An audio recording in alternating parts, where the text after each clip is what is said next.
grado, tipos de tejido vegetal, parte 1. Hola estimados estudiantes, bienvenidos a una clase más de Aprendamos en Casa. En esta ocasión vamos a continuar con una de las temáticas que hemos venido desarrollando, sin embargo haremos un cambio taxonómico. Vamos a hablar sobre tejidos, pero de los vegetales. Ahora vamos a introducir otros conceptos. Primero tendríamos que recordar un poco acerca de la anatomía celular de las plantas y vamos a hablar de algunas otras cuestiones un poco nuevas que sería básicamente la diferenciación celular. Vamos a hablar además sobre sistemas tisulares, sobre plasmodesmos, sobre plastidios y otros muchos términos nuevos. Pero no te preocupes, como siempre vamos a iniciar haciendo un recorrido por la historia. Acompáñame. El estudio de la anatomía vegetal tiene orígenes probablemente tan antiguos como la misma civilización. Lamentablemente existen pocos registros de ello. Se sabe que hace unos 2300 años, dos griegos, Aristóteles y Teofrasto, impulsaron el conocimiento sobre morfología y clasificación de las plantas, aunque no tenían el rigor científico posterior. En América prehispánica, por ejemplo, existía una fascinación por las flores y un respeto hacia las plantas debido a sus propiedades curativas. De esta forma, los monarcas solían contar con sus propios jardines botánicos. En México central se efectuaban fiestas donde participaban los xochimanques u oficiales de la flor. Los mayas incluso diseñaron una taxonomía específica para las especies vegetales. Hacia finales del siglo XVII inicia el conocimiento científico imperante en la actualidad, con los dos trabajos de un viejo conocido, Marcello Malpighi, cofundador de la anatomía vegetal moderna. ¿Quién es el otro fundador? Pues Nehemías Grew. Este personaje, a veces olvidado, hizo en 1682 las descripciones más precisas de su época para la estructura de casi todos los órganos conocidos de las plantas, tallos, raíces, hojas y flores. Incluso efectuó la primera descripción registrada sobre la estructura microscópica del polen. No conforme con ello, hipotetizó que los estambres eran estructuras masculinas y realizó pruebas bioquímicas de los tejidos. De hecho, Linneo nombró a un género de plantas en su honor, Grewia. Bien, hemos visto cómo las plantas han sido importantes para la humanidad desde hace mucho tiempo y esto tiene que ver mucho con sus propiedades, que incluso podrían ser curativas o podrían dar alguna que otro material que podamos utilizar en la vida cotidiana. Ahora, todas estas estructuras vegetales tienen su origen o básicamente provienen de la anatomía de una célula vegetal. Bien, lo primero que debes saber, seguramente ya conoces, es que una célula vegetal está rodeada por una envoltura que llamamos pared celular.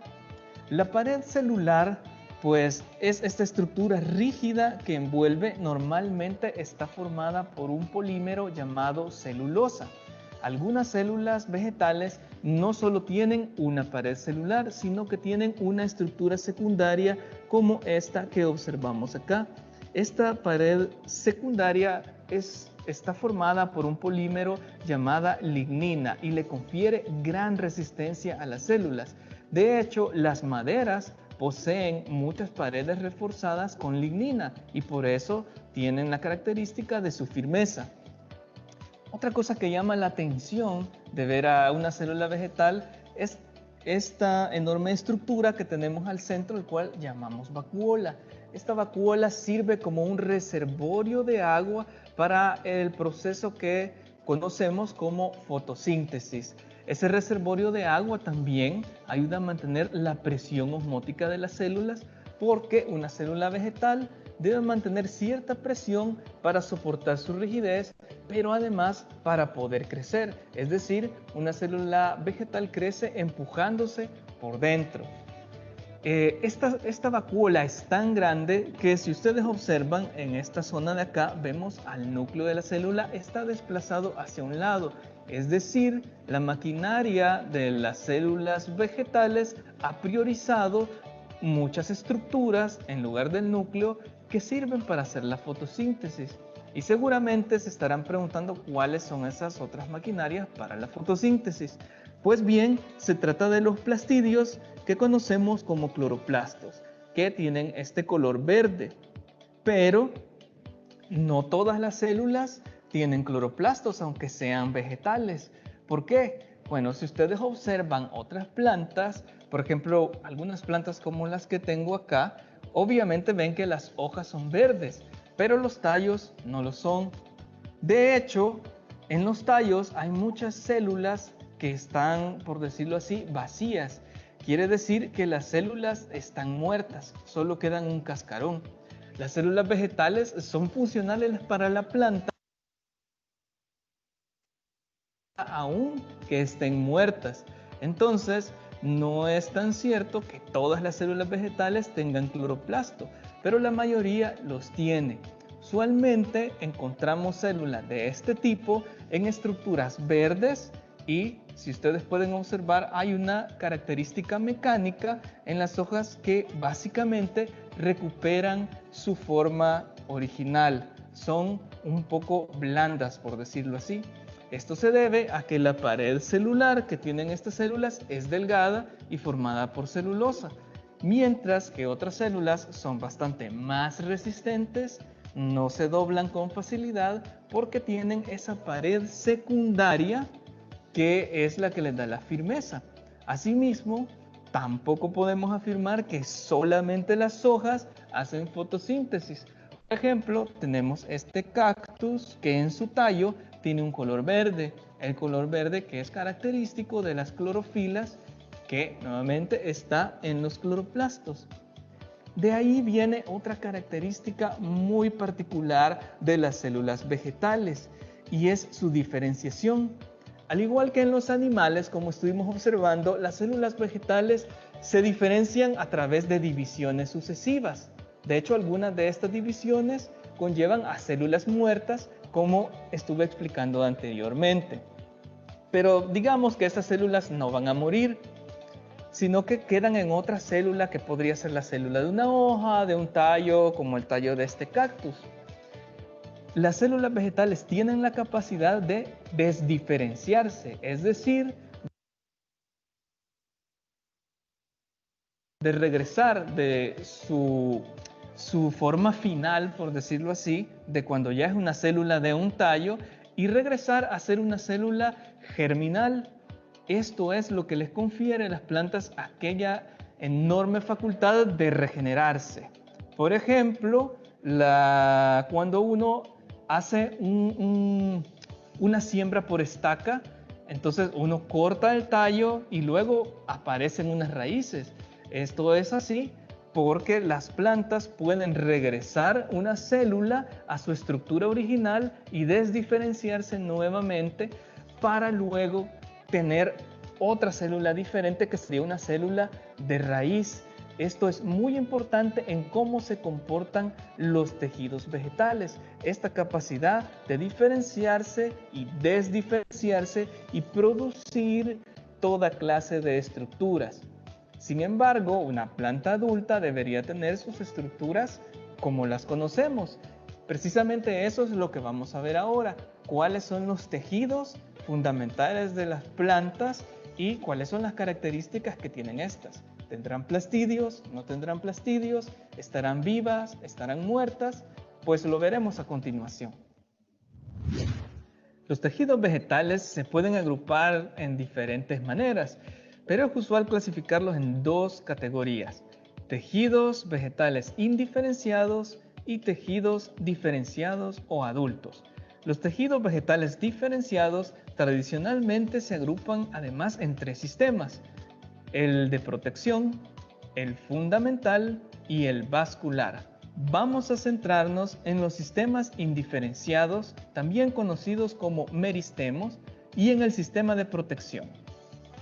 Bien, los tejidos embrionarios o meristemos son grupos de células indiferenciadas responsables del crecimiento permanente de las plantas, debido a que tienen una alta capacidad de división celular. Estas células presentan las siguientes características. Son pequeñas, isodiamétricas, es decir, regulares, tienen una pared celular primaria delgada, poseen un núcleo grande, tienen una cantidad variable y poco numerosa de vacuolas. Las células meristemáticas además están densamente empaquetadas, sin dejar mucho espacio. El meristemo primario. El meristemo primario se origina en el embrión y son los responsables del crecimiento en longitud o primario de una planta. Hay dos principales, el apical, que está en el extremo del tallo, y el caulinar, que está al final de la raíz, que también es llamado apical radical. Los meristemos primarios comprenden la protodermis, que origina la epidermis, el procambium, que origina a los tejidos conductores primarios, llamados xilema y floema primarios, y el meristemo fundamental, que dará lugar al resto de los tejidos de la planta. Los meristemos secundarios. Estos son laterales, aparecen posteriormente en plantas que desarrollan el crecimiento secundario, como las gimnospermas y las dicotiledóneas. Estos meristemos son responsables del aumento de diámetro de tallos y raíces.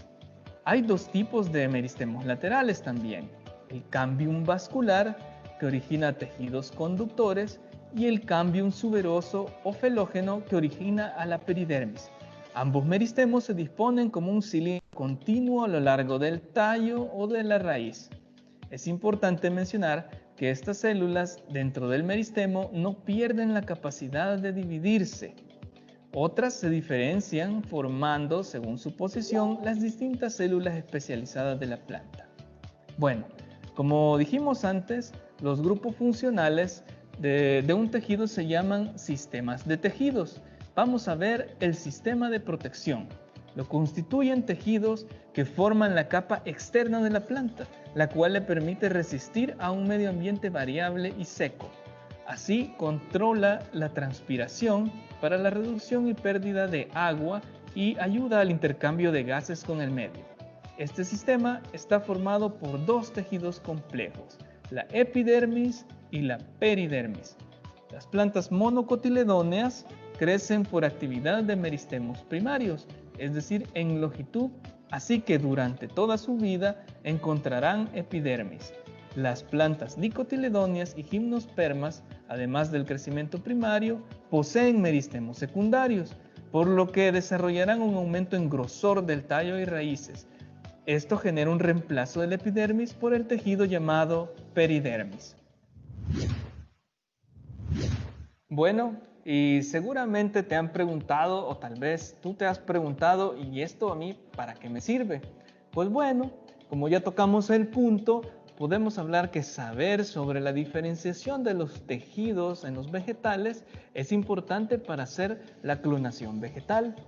Y ahora te estarás preguntando, pues para hacer una clonación quizás tengo que ser un científico.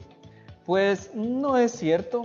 Todos podemos hacer clonación vegetal. La hacemos al sembrar, por ejemplo, una estaca o al crecer una mata de guineo. También se hace una clonación vegetal.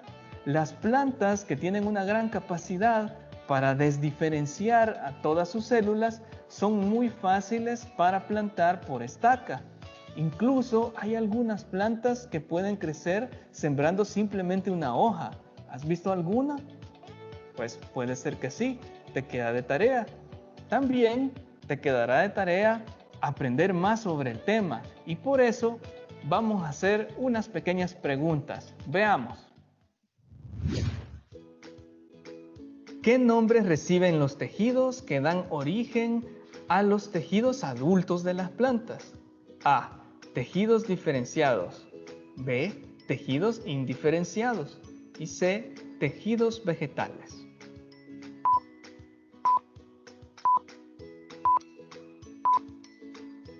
Si respondiste tejidos indiferenciados, estás en lo correcto. ¿Qué tipo de crecimiento permiten los meristemos primarios en los tallos y las raíces? A. Crecimiento longitud. B. Crecimiento lateral. O C. Crecimiento celular.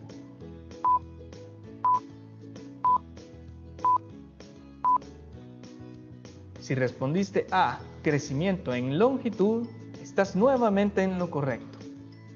¿Cuáles son los tejidos que constituyen el sistema de tejidos protectores de las plantas? ¿El suber y la epidermis, los felógenos y la epidermis, o la epidermis y peridermis?